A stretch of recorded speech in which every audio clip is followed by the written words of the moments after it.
We are not here to give you obeisance. We are not here to give you obedience. We are not here to submit to you. We are here as equal members of this House, Mr. President, Mr. Former President. You are now a private citizen. Is Congressman Benny Abante, the chairman of the Committee on Human Rights. You are now recognized. Maraming salamat po, Mr. Chair. Dahilan sa Tagalog po ang inyong opening remarks. Hayaan po niyo ko na mag-English naman. Sapagkat mayroong isang abogado dito, ininsulto ang isang member ng Quadcom na hindi raw marunong mag-English. Gusto ko pong sabihin sa abogadong yan na ako po ay marunong mag-English. Baka mas marunong pa ako sa kanya mag-English. Ito po ang opening remarks ko sa ating Senior Deputy Speaker, sa ating Deputy Speaker, sa aking mga co-chairs, ladies and gentlemen, colleagues, at mga kababayan. Today marks a significant development in our ongoing inquiry. Gusto ko yung abogado natin na nang insulto dito sa isang member natin dito, makinig na mabuti at i-correct niya ang English ko kung kinakailangan. For the first time, former President Rodrigo Duterte will appear before this committee to answer questions posed by his members. I would like to begin by thanking him for his presence. Thank you, Mr. President, for coming here. Rest assured po that Congress recognizes your role as our former president, and we will extend to you the respect that the position deserves. Maraming salamat po. Respect, but not deference, Mr. Chairman. However, my friends, colleagues, let me draw a clear line here. While we should be respectful, we cannot be differential. Mga kababayan, watching today with us, it is important to stress that respect and deference are two different things. It is vital that we, as representative of the people, remember that distinction, because our ultimate allegiance is not to any one individual, no matter how high their office. We answer to a power greater than any president. We answer to the Filipino people and to God. As Scripture reminds us in Romans 10:3, and I quote, "Since they did not know the righteousness of God and sought to establish their own, they did not submit to God's righteousness." Our fidelity belongs to the Lord alone. Our mission is to seek the truth, and we shall not be swayed from that path. As we have said time and time again, we have organized this inquiry with a solemn purpose to recommend avenues for justice to be served, seek accountability, and uncover the truth as we adhere to the rules of inquiries in aid of legislation. And inherent to this is our moral obligation to stop the vicious cycle of extrajudicial against our people who cannot defend themselves, to stop the blatant violations of our Constitution and our laws by scheming individuals and criminal syndicates, and to abate the social menace of illegal. It is our sincere hope that the former president's presence here today will aid this objective, not hinder it. Today, we ask everyone here, including the former president, to speak openly and honestly, as this inquiry's goal is not to cast blame for its own sake, but to serve the cause of justice. Mr. Chairman, marahil po, hindi na ako nakikilala ng ating former president. Magpapakilala po muli ako. Mr. President, ako po si Bishop Benny Abante, ang Pangulo ng Bible Mode, Bible Believers League for Morality and Democracy, na mayroong 6,000 churches sa buong mundo. Kung naalala nyo, Mr. President, bago kayo tumakbo and you were still deciding to run, I was invited by a common friend to meet with you. And we did at the Fairmont Hotel in Makati.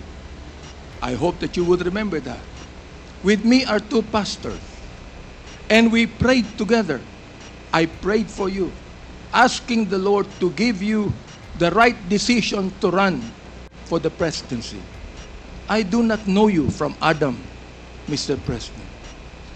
But I believe in your cause. I believe in your plan. And because of this, Mr. President, I work hard to campaign for you. Many of the pastors of the Baptist community voted for you. Gusto ko pong marinig ito ng mga DDS trolls at DDS vloggers na tumitira sa amin at sinisira ang aking reputasyon. Gusto kong sabihin sa kanila, ilang boto ba ang ibinigay nyo kay former President? Ako po, Mr. President, libo-libong boto ang binigay namin sa inyo. Nagpasalamat ba kayo sa akin? Hindi. Nilapitan niyo po ba ako? Hindi. Mabuti pa, Senator Bongo, Mr. President, nagpunta sa aking simbahan at nagpasalamat sapagkat sinuportahan namin kayo at siya, Mr. President. Now, gusto kong sabihin po dito sa Quadcom na ito, ako ba'y lumapit sa inyo para humingi ng pabor? Hindi po. Ako ba'y lumapit sa inyo para magrekomenda ng justice, magrekomenda ng general, magrekomenda ng cabinet secretary? Hindi po. Hindi ako nagpunta ng Malacanang nung kayo nanunungkulan sa loob ng 6 na taon. Isang beses lang. Ako po ay nagsabi kay Senator Bongo, kung maaari na makapag-usap po tayo. Pumayag po siya. At nag-usap po tayo, if you would remember that, Mr. President. Nag-usap tayo confidentially. Ano pong ginawa ko? Binuksan ko po ang Biblia. Ipinakita ko sa inyo na walang ibang tagapagligtas kundi ang Panginoong Kristo. Ipinakita ko sa inyo ang maaaring magbago ng buhay natin, walang iba kundi ang ating Panginoon. Sinabi ko sa inyo ang nakalagay sa John 3:16, "For God so loved the world, that He gave His only begotten Son, that whosoever believeth in Him should not perish, but have everlasting life." Binantayan ko ang inyong panunungkulan. Nakita ko na maganda ang plano nyo. Nakita ko po, Mr. Chair, na ayaw ng Pangulo na itong bansang Pilipinas mahulog sa kamay ng mga lords at traffickers. Maraming salamat po sa inyo. Nagsimula kayo ng war on kami mga kapastoran, believe po sa inyo, sa inyong ginawa. Sabi nyo, 6 months lang, kaya nyo tapusin ang war on na ito. Inabot po kayo ng 6 na taon. Hanggang ngayon, meron po tayong war on. Hindi po namin nakalain, Mr. President, na sa war on na yan, mamamatay ang more than 30,000, Mr. President. Hindi ko akalain na more than 7,000 na mga pushers ang mamamatay sa kamay ng mga kapulisan at sa kamay ng mga riding in tandem. At sinabi po ng ating ibang kapulisan, at gusto kong sabihin, hindi po lahat ng kapulisan, sapagkat ang karamihan po ng ating kapulisan mga mabuting tao at nais protektahan ang bansang ito. Pero ang ilang mga pulis ay po, at dito nag-testify ang ilan na merong reward system na inyong itinanggi nung kayo ay nag-testify under oath doon sa Senado. Ngayon po, bilang bishop po ng Bible Mode, hindi ko akalain na kinakailangan tayo na more than 30,000 people para masugpo po ang sa atin. Aba, Mr. Chair, talo pa natin ang Mexico. Sapagkat ng Mexico, nakita ko wala pang 10,000 namatay. Talo pa natin ng Colombia. Naging feels po ang Pilipinas nung panahon ninyo, nung kayo nanunungkulan. Naniniwala po kami na dapat hindi manatili ang dito sa ating lipunan. Subalit, hindi po ako naniniwala na dapat tayong pumatay ng more than 30,000 people. Dahilan dito. Ay, si Kian Alejandro. Ano ang kasalanan niya? Ay, ang isang 3-year-old na bata na nahagip ng stray bullet dahilan sa isang drug pusher. Ang 9-year-old na bata doon sa Caloocan, Mr. President, Mr. Chair, ang kanyang bala ay nandun pa sa kanyang katawan nung siya'y nilibing. Subalit anong sabi ng funeral service? Siya po'y namatay dahil sa pneumonia. Po ang isang driver ng tricycle driver sapagkat sinakay niya ang isang drug pusher. Yung drug pusher pero yung driver ng tricycle din, Mr. President. Hindi niyo po alam to. Ngayon, meron pong isa dahil sa tokhang kumatok sa isang pintuan, hinanap ang isang taong nagngangalampilo na isang pusher. Hindi nakita. Yung pinagtanungan, yung pilo, buhay pa, Mr. President, Mr. Chair, at naglalako pa, palagay ko, ng ngayon. Hindi ko po maintindihan to. Hindi ko po maunawaan kung bakit ganon. Samantalang sinuportahan kayo ng maraming pastor ng Baptist community. Ang ilang mga kapastoran po nandito at ilang mga pastor namin nanonood ngayon at pinapakinggan ang aking tinig, Mr. Chair. Ako po ay binabas araw-araw ng mga bashers ng DDS troll, ng DDS bloggers. Minumura itong taong ito. Sinisira ang aking reputasyon. Minumura po ako ng katulad ng inyong pagmumura, Mr. President. Hindi ko akalain kung bakit gagawin nila yan. Ang tanong ko, ilang boto ba ang ibinigay ng mga DDS bloggers sa inyo? Gusto kong sabihin sa inyo, I can testify on this, na libu-libong boto ang nakuha nyo sa Baptist community at hindi ako humiling ng anumang pabor sa inyo, Mr. President. In fact, kung naalala nyo, Mr. President, sinabi ko kay Senator Bongo na nais kitang imbitahan sa aming selebrasyon ng National Baptist Day, Mr. President.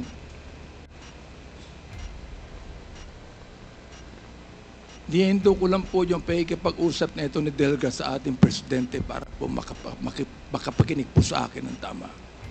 Inimbitahan ko kayo. Nagpunta ho kayo, Mr. President.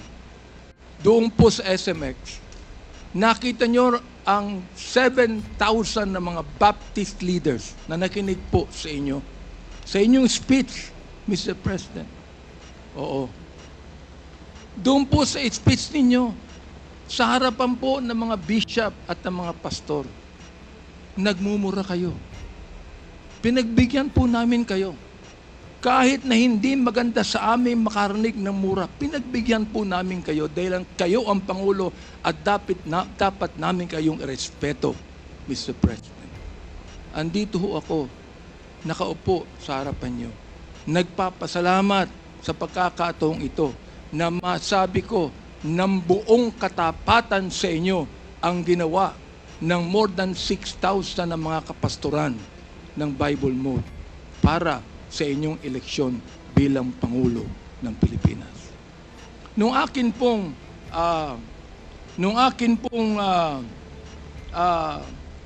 nag-file ako ng bill, Mr. President, yung pong tinatawag nating Republic Act 11897, an act declaring the second Thursday of January of every year as special working holiday to be known as National Baptist Day. Sinuportahan po ito ng lahat ng mga congressman. Sinuportahan po ito ng lahat ng mga senador. Okay.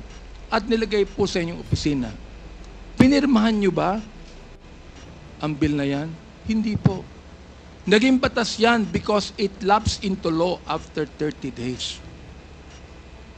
Pero, okay lang po sa amin yun. Okay lang po sa amin yun. Yun na lang siguro ang maaaring pasalamat ninyo, Mr. President, sa amin. Bilang pagboto namin sa inyo ng mga libo-libo mga Baptist leaders at Baptist members sa buong kapuluan. Hanggang ngayon, Nirerespeto po kayo ng aming kapastoran.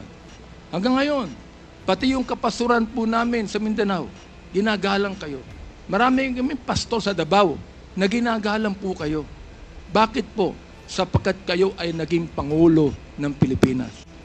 Ang kahilingan lang po namin dito, Mr. President, habang kayo po ay kinakausap namin ngayong umaga, ang kahilingan lang po namin dito ay sana po naman respetuhin po ninyo ang Quadcom hearing na ito sa pamamagitan ng hindi paggamit ng mga vulgar words, Mr. President.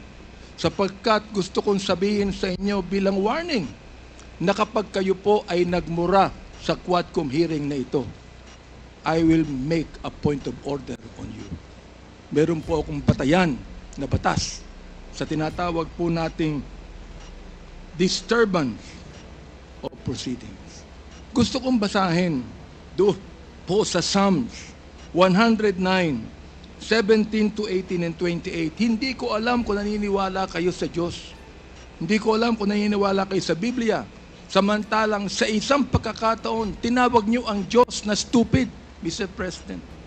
Tinanggap po namin yan sapagkat kayo Pangulo. Oo. At nagpapasalamat ako. Hanggang ngayon po, buhay pa kayo. Kahit na po tinawag niyo ang Diyos na isang estupido, Diyos. Oo. Hindi ko alam kung katanggap-tanggap yan sa lahat na mga nakikinig sa akin ngayong umaga. Pero ito po, gusto kong basahin sa inyo bilang isa rin namang warning. Sa wikang Tagalog, babasahin ko.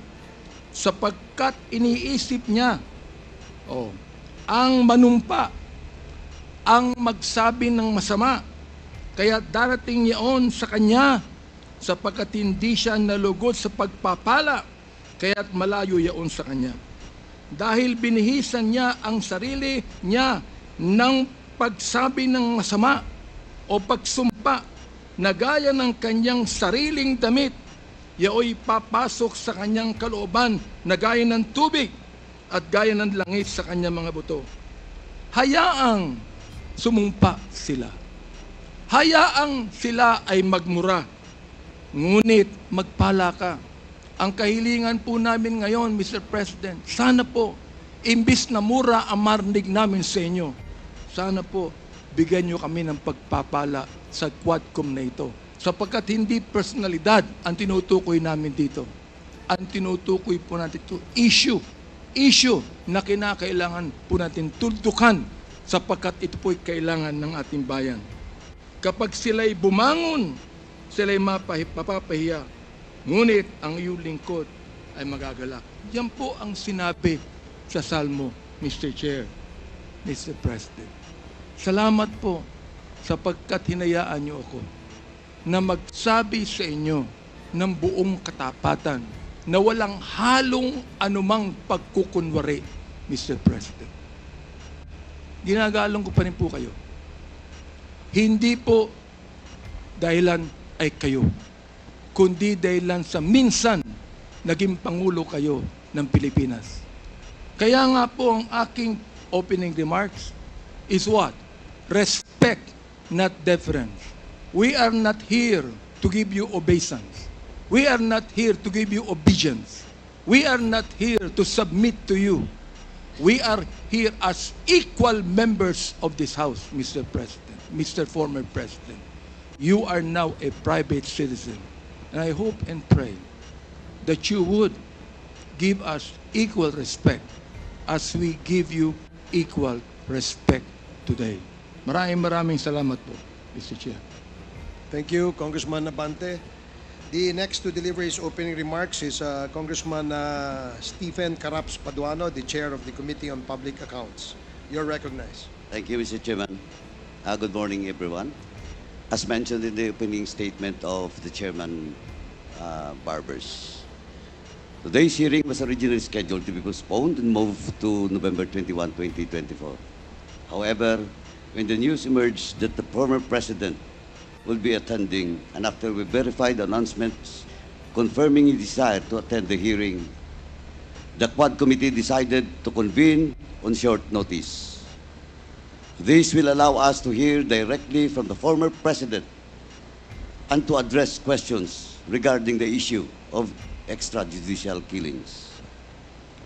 We have no guarantee that the former president will attend future hearings or fully participate in this investigation. Since he committed to be being here today, we couldn't let this opportunity to pass. As we continue our hearing, I wish to reaffirm the Quad Committee's commitment to a thorough, transparent, and accountable examination of the issues before us. Proceeding with today's hearing underscores our dedication to a fair and open inquiry, one that seeks truth and clarity rather than distraction or delay. Our work here is not a matter of posturing, but of responsibility to the law, to the people, and to those impacted by our actions. If this hearing will be used as a platform to score propaganda points, then we should not waste the public's time. This is not the place for shallow tactics or personal agendas. Our purpose here is serious and clear. We are here to listen, to ask critical questions, and to closely examine the policies and decisions that have shaped the nation. I hope the former president shared this enthusiasm and the discussions do not devolve into empty rhetoric aimed at evading the truth. With that in mind, let us strive to make this hearing meaningful, productive, and focused on uncovering the truth.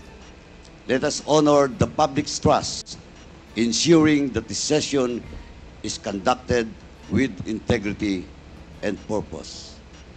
Marami pong salamat, Mr. Chairman. Thank you, Congressman Paduano. The next to deliver his opening remarks is the Chair of the Committee on Public Order and Safety, Congressman Dan Fernandez. You are recognized. Maraming salamat po, Mr. Chairman. Inurasan ko po kayo, Mr. Chairman. 10 minutes po yung opening remarks. Si Chairman Paduano, 5 minutes. Si Chairman Abante, 30 minutes po ang kanyang inubos. At sa totoo lang po, wala na pong tayong oras. At siyempre po, we have to consider also the health of the former president. And I think I will not be delivering any opening remarks. And I will be asking na lang po siguro yung ating pong technician to present a video clip. And that will form part of my opening remarks, Mr. Chair. And advice lamang po kay sa ating chairman, huwag mo masyadong seryoso yun yung mga bashers mo. As a matter of fact, madami po talaga mga bashers, pero alam mo, mga troll farms yan eh. At huwag na lang po nating intindihin. Kung ayaw mo masaktan, no, edi huwag kang magbasa.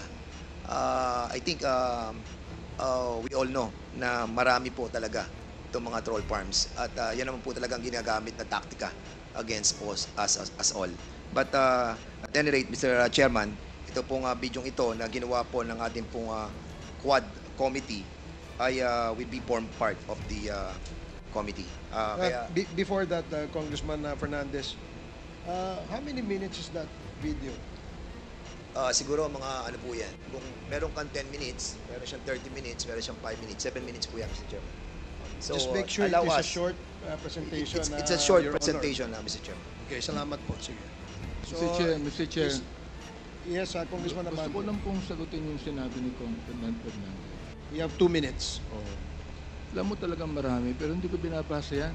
Hindi ko inaalala yan. Gusto ko lang sabihin sa DDS troll at DDS vloggers, ilang boto ba ang ibinigay nyo sa former president sa botong ibinigay ng Baptist community sa kanya? Yun lang po ang tanong ko. Thank you, Congressman Abante. You have made your point in your opening statement. So we will now proceed. Instead of delivering an opening remarks, you said you're going to show a clip. Is that correct, Your Honor?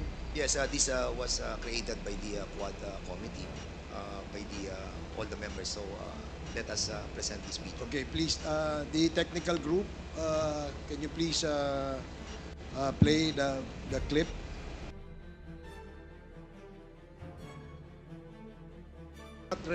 Hearing is resumed. So, Comsec, is it ready? Kung hindi ready, we will proceed with the next agenda. Is it ready? Okay. So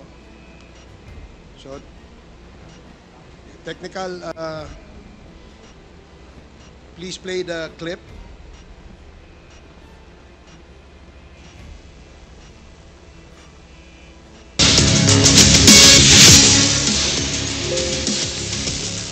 Si I prefer the them. Kaya may order sa iyo sa dyan.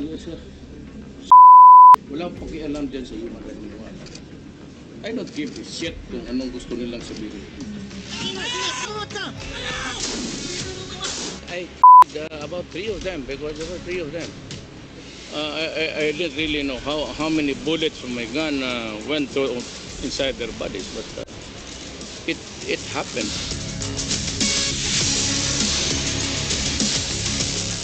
Si them dead. I prefer the them in the heart or in the head. If you insist on a war, I will you. 8 bisis siya ng tao, tagang parang masaya siya basta may namatay na tao. Yan ang habit niya. Kasi yung kay ko medyo nag-ano rin yun. May galit rin yun sila sa akin. Ang nasamahan ko diyan yung sa paglilibing, siguro mga 300 plus katao yung nalibing ko. Until the last pusher is out of the streets. Until the last killed. Talagang tayo kita.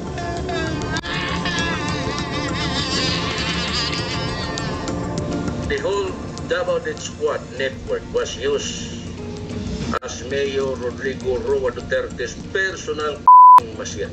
Kakinurap mo yan kung sinong sunduin kita ng helicopter papuntang Manila, katapon kita sila. They took advantage of our blind loyalty to him and our greed for money to promote and protect his personal and political interests. I will assume full legal responsibility.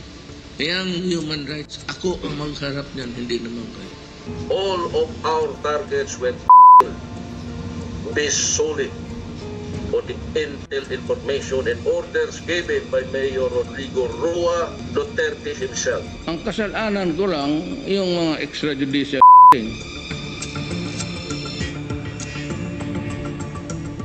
It's not a dog, my son. It's not a dog or a pig to like them. Siya ang pinaka-protector ng mga lord dito sa Pilipinas. Basic example niyan is si Michael Yang at si Alan Lim. Sinasabi ko, I can clean it in 6 months. And after that, I realized na nagkamali talaga ako. Kaya siya ang pinaka-lord of all the lords.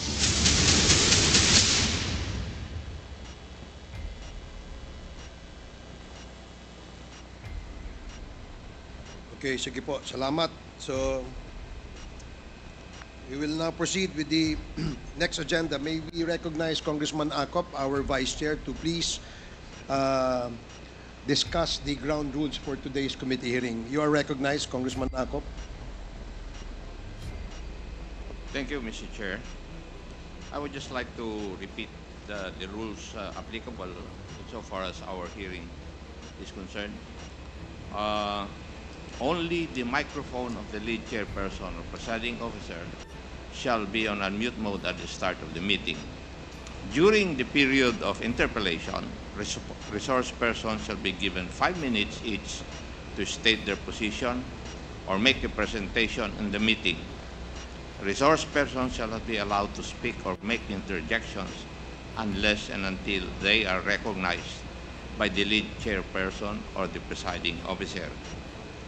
Committee members and other House members who want to make statements or ask questions to resource persons shall register with the committee secretary of the lead committee and shall be recognized by the lead chairperson or the presiding officer on a first to register basis.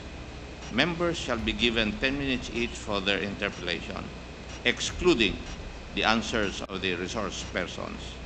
No member except the lead chairperson or the presiding officer shall be allowed to speak or make interjections during the course of the interpellation of a member unless and until recognized by the lead chairperson or the presiding officer. Any question addressed to the joint committee shall be presented to the committees separately, and the decision of the joint committee shall be the majority vote of the 4 committees. Now, insofar as the role of councils is concerned, the councils, Mr. Chair, should see to it that they should present their appearance to the Quad Committee if there are councils present, and the participation of counsel for the witness during the hearing and while the witness is testifying shall only be limited to advising on the legal rights of the said witness or resource person. Counsel for a witness or resource person shall conduct oneself in a professional manner and shall observe proper decorum. Otherwise, upon a majority vote of the members present, there being a quorum, such counsel shall be subject to contempt or to such other disciplinary action that may include censure and removal from the room where the hearing is being conducted. Thank you, Mr. Chair. Thank you, Congressman Akop. Now,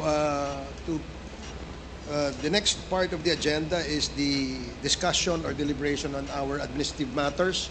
Do we have administrative matters that we will dispose of, Chairman Paduano? Thank you, Mr. Chairman. We have at least important 2 admin matters to be discussed. The first is the letter coming from the Mercado and Associates Law Office, representing as counsel of Police Colonel Hector Grijaldo, and was signed by Attorney J. Mercado, Managing Partner. Mr. Chairman, with regards to the show cause order regarding 07 November 2024 Joint Committee hearing, with this, Mr. Chairman, I move that we defer discussion on this letter to expedite discussion today's hearing, Mr. Chairman. Did I get it right? Is there a motion to defer? Yeah, to discussion? defer and discuss this matter on later part of the hearing. There is a Mr. Chairman. motion to defer discussion on the letter sent to the Quad Committee by the counsel of Colonel Grijaldo. Duly seconded. Are there any Second, Mr. Chair. objections? Is that an objection? Any objections? Hearing none, the motion is approved. Second, Mr. Chairman, is the letters that was sent to us during the previous hearing by Attorney Delgra, representing as counsel the former president. And with that, Mr. Chairman, before I discuss this admin matter, may I ask Attorney Delgra, are you the counsel of the former president or a witness or a resource person at today's hearing? Because I do believe that you have received the postponement. I do believe that you have. Attorney Delgra, please listen. I do believe that you have received the postponement invitation for you. If I may, Did you receive the invitation? we did, Your Honor. Then you also received the postponement. We did, Your Honor. So now, I may ask you, are you counsel of the former president now, today? I come here both as counsel of the former president as well as a resource person because I received a letter of invitation to appear before this committee to So explain both, the circumstances of the 2 letters that we sent to this committee. I suppose that was the premise of the Quads Committee's invitation to me to appear. That is correct. If I may, Your Honor, we have invited Attorney Delgra as our resource person because during the last hearing, there was a motion from Congressman Adyong to invite him, Congressman Flores and Congressman Adjong, to invite Attorney Delgra to discuss the contents of the letter he sent in behalf of the former president. And that is the reason why we sent an invite to Attorney Delgra, Your Honor. And at the same time, he is likewise appearing today as the counsel to the former president. He is also a resource person. Mr. Chairman, I think the reason why we invited Attorney Delgra was to enter his appearance as a counsel, and we never invited him as a resource person. We will ask Attorney Delgra to enter his Can we check appearance. the letter that we have? Your Honors, if I may,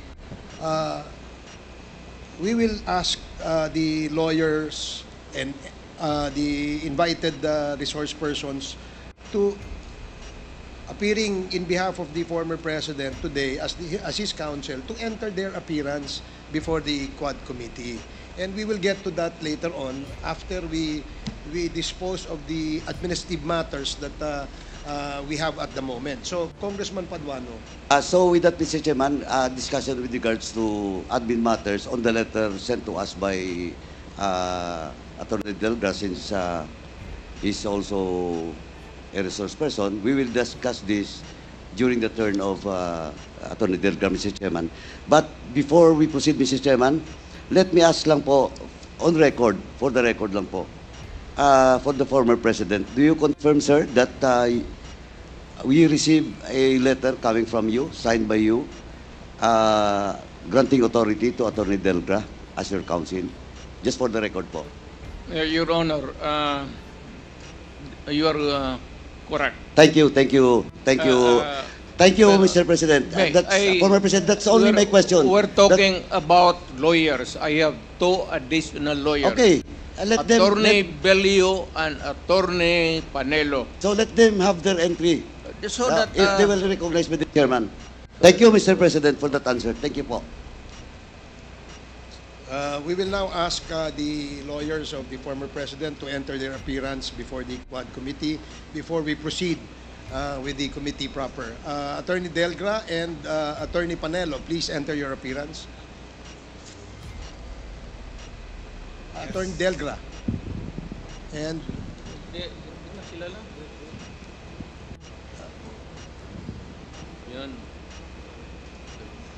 Your Honors, entering my appearance as counsel for former President Rodrigo Roa Duterte, Your Honor. okay, thank you.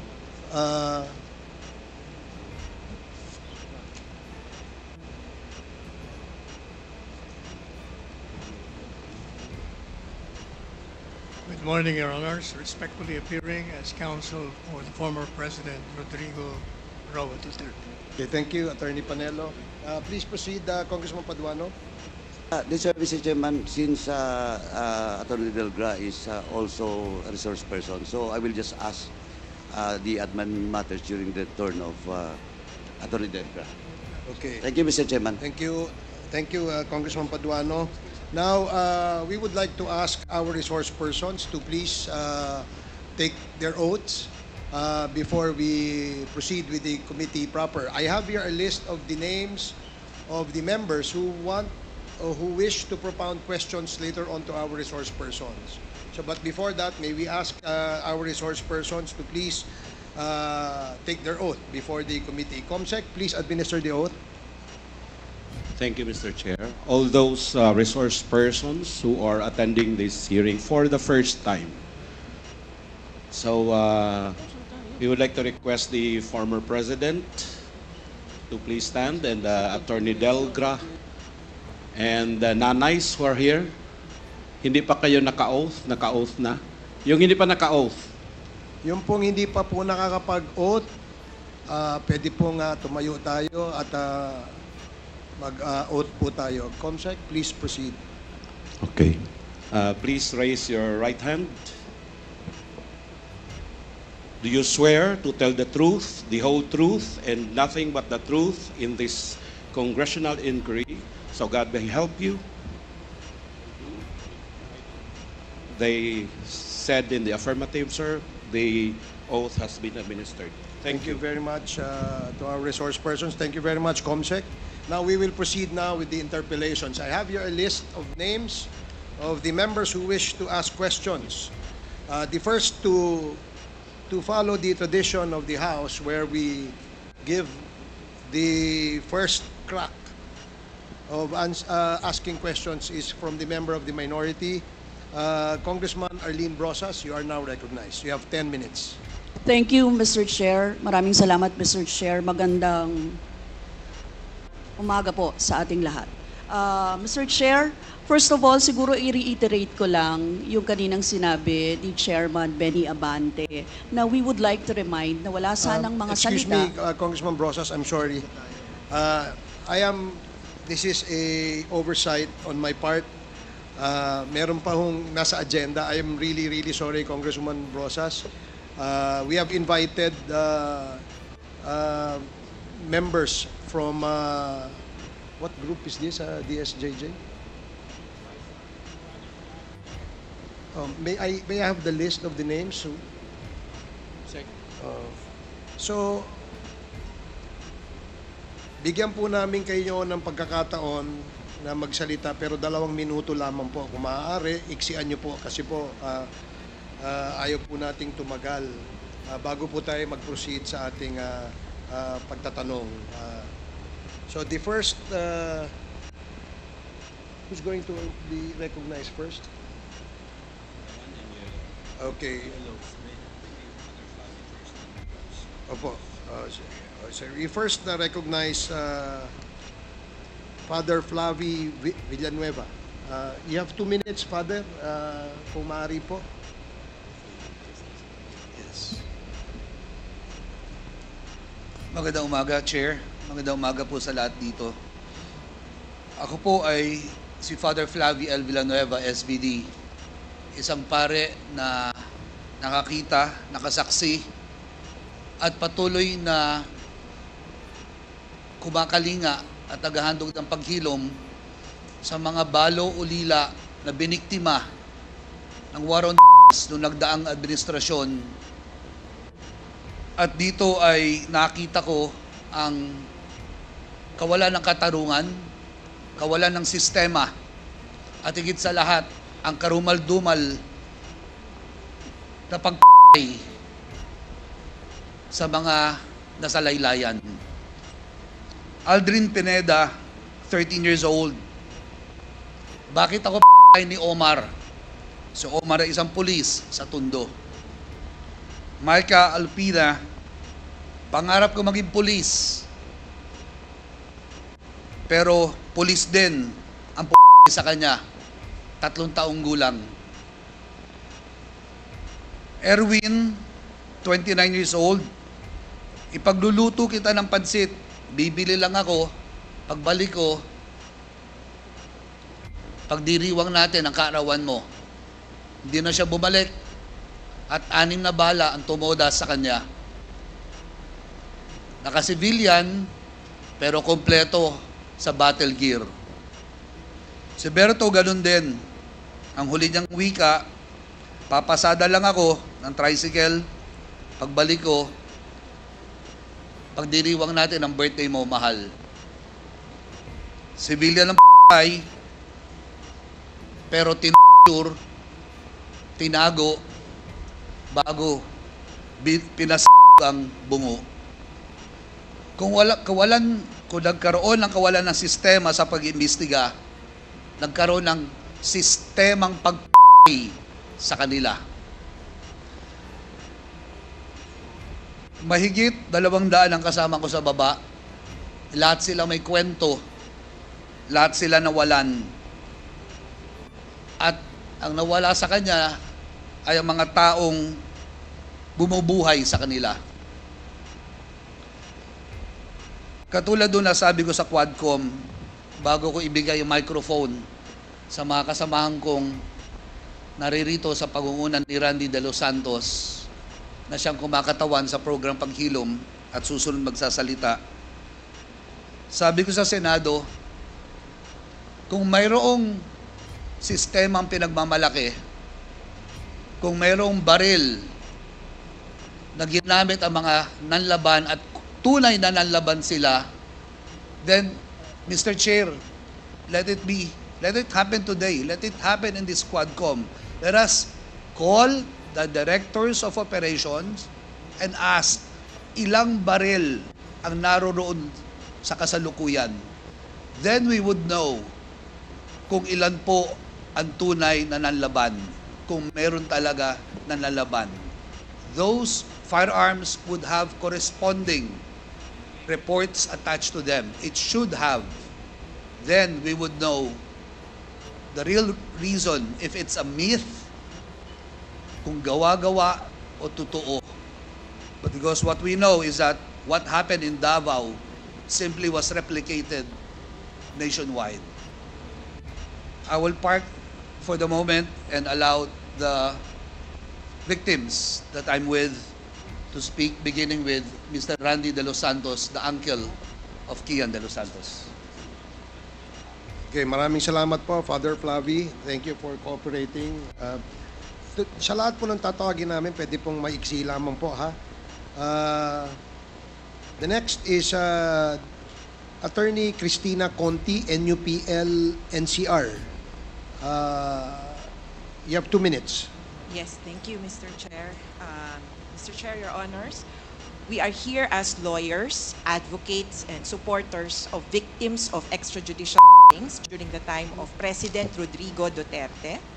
We charge him as liable for crimes, the most heinous of which would be crimes against humanity in the acts of murder and other inhumane acts. And these acts would include illegal and wanton arrests and detention, harassment, violations of the right against self-incrimination, and most critically, violation of the right against due process. He is liable under the principle of command responsibility as the most senior leader, as the commander and the superior authority over police and other state security forces.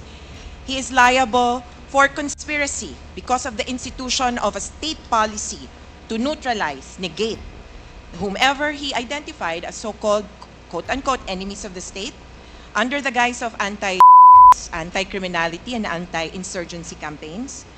He is liable as a principal by inducement or a principal by indispensable cooperation, having ensured that these and these crimes are committed with horrifying impunity. Your Honor, kasama ko po ngayon ang mga parang sinakluban ng langit at lupa noong panahon na yon. Pero ililinaw po namin na hindi po kami sasama, hindi po namin susundin yung imbitasyon ni Presidente Duterte na sumama sa kanya sa impyerno. Dito lang po kami sa mundong ibabaw para po ipaglaban ang katarungan. Your Honor, please avoid yes, Your Honor. Taunting. Whatever, for lack of a better word, iwasan po natin yon. Yes, Kasi Your po, Honor. tayo po ay mga professional dito at gusto po natin na sana maging matiwasay yung ating pagpapakonduct ng hearing na ito. I hope you understand. Yes, Your Honor. I'm just echoing statements from the Senate hearing, Your Honor. But anyway, ang para po sa amin, wala pong kapatawaran kung walang katarungan at walang katarungan kung walang katotohanan. Kaya ito pong pagkakataon na ito ay para po malaman kung bakit ang quote-unquote war on gera laban sa naging ang mahihirap. Kung bakit, akala ko ba ubusan ng nangyari po, parang meron pa palang protector ng mga lord na nasa posisyon.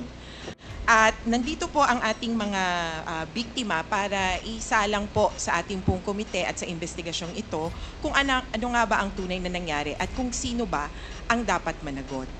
Maraming salamat po, Mr. Salamat Chair. po. Salamat po, Attorney Conti. Ang susunod po na magsasalita ay si Miss Christine Pascual. 2 minuto lamang po, Mrs. Kung maaari. Magandang umaga po sa inyong lahat. Ako po si Christine Pascual, ang nanay po ni Joshua Lacsamana po. Na nangarap lang po na isang maging gamer at napagsabay naman niya po yung pag-aaral at ang kanyang kahiligan. Natanong ko lang po kasi sa aming mga nanay, kung hindi rin po, sana po, naging batas ni Mr. President po ang pag na walang makukulong. Sana po wala pong maraming na ganitong inosente mga bata po. At lalo din po kami nasaktan ng kalooban nung time pong nalaman namin na may reward. Parang ganun lang po, napaglaruan yung buhay ng mga mahal namin sa buhay. Kaya, kay biro man po o hindi, ang nasabi niya pong batas niya, hindi rin po maganda sa aming kamukha namin mga mahihirap. Kaya lang po, lumalakas din ang loob namin. Ito na lang po yung paraan sa kamukha namin mga mahihirap, kung paano po manawagan sa inyo at buksan po ang puso nyo. Na hindi po biro ang hanggang ngayon ang nararamdaman namin. Nagmahal lang po kami ng mga pamilya namin. Kaya ganito po kami lumalaban. Hindi sana magkakaroon ng ganitong maraming namatay ko. Na disiplina po agad ang ginawang batas po ng ating presidente. Salamat po. Okay, maraming salamat po, Mrs. Ang sunod po ay si Miss Lore Paslo. Lore Paslo po. Pasko po. Lore Pasco, may 2 minuto po kayo, ma'am. Magandang umaga po sa lahat. Ako po si Lore Pasco. Nanay po ako ng 2 anak ko na pinaslang. Ano po yan? May 2017. Ito po ay isang security guard at ito naman po ay binata. Ang masakit po ay 4 po yung naiwan. Mahirap po sa amin talaga na hanggang ngayon po ay walang hustisya dahil po wala talaga pong masusing investigasyon para doon po sa mga pinaslang. Kaya nagpapasalamat po kami sa ganitong pagkakataon dito po sa binigay sa amin sa Quadcom na makadalo para po maipahayag namin ang kung anong nangyari po sa aming mga mahal sa buhay na pinatay na lang po ng ganon-ganon na lang po na wala pong tamang proseso po ng pag-iimbestiga. Kaya po isang ano rin po na kahit alam po namin talaga sa aming kalooban na talagang siyempre natatakot po kami. Pero ngayon po ay nakaharap na po namin si Presidente Duterte at sana po ay hinihiling namin na talagang lumabas po ang buong katotohanan na para po magkaroon na ng katarungan ang lahat po ng mga pinaslang, hindi lang po ang aking anak, kundi po lahat po ng mga pinaslang nung panahon ni Pangulong Rodrigo Duterte, yung madugong patayan po ng war on drugs. Maraming salamat. Sige po, salamat din po. Ang huling magsasalita ay si Miss Mary Ann Domingo. May 2 minuto po kayo, ma'am. Magandang umaga po sa inyo lahat. Ako po yung asawa tsaka ina nun pinaslang noong September 16, 2016 po. Narito po ako na nagpapasalamat na mabigyan ng pagkakataon na makapagsalita. Sa totoo lang yung war on drugs, lubos kaming nawala ng dignidad. Inalisan kami ng dignidad ng mga may halos naging kontrolado po ang ginawa ng war on drugs. Yung time po noon, natutulog lang po kami na aming pamilya. Inakyat po kami ng mga kapulisan. Paulit-ulit ng mamakawa ang aking asawa at ang aking anak. Pagkatapos po noon, hinila po kami palabas. Sa pilitan kami hinila palabas. At makikita mo po doon na pati yung isang anak ko po ay binitbit sa van. Tapos po noon, bigla po kami may mga narinig na putok. Na po yung aking asawa at anak. Yung time na yun po, halos paulit-ulit po kami nagmamakaawa na mag-ina na makapasok po doon sa bahay na yun. Pero wala po kaming nagawa dahil marami pong mga pulis na yun. Halos pinatay po yung ilaw doon po sa iskinita namin. Pagkatapos po noon, nung nadala po sa hospital yung aking asawa at anak, may lumapit po na mga kapulisan. Hindi ko po alam na soko po yun, tsaka funerarial na po yun. Yung time na yun, hindi pa po napapaslang yung asawa at anak ko. Nandun na po yung mga polis na yun. At yung funerarial na yun, na kala ko po mga polis po yung kasama po nila. Halos naging kontrolado po yung ginawa nila no, na yung ginawa po nila yun ay hindi po tama. Kaya narito po kami na sana po mabigyan ng hustisya kami mga biktima. Maraming salamat po, Mrs.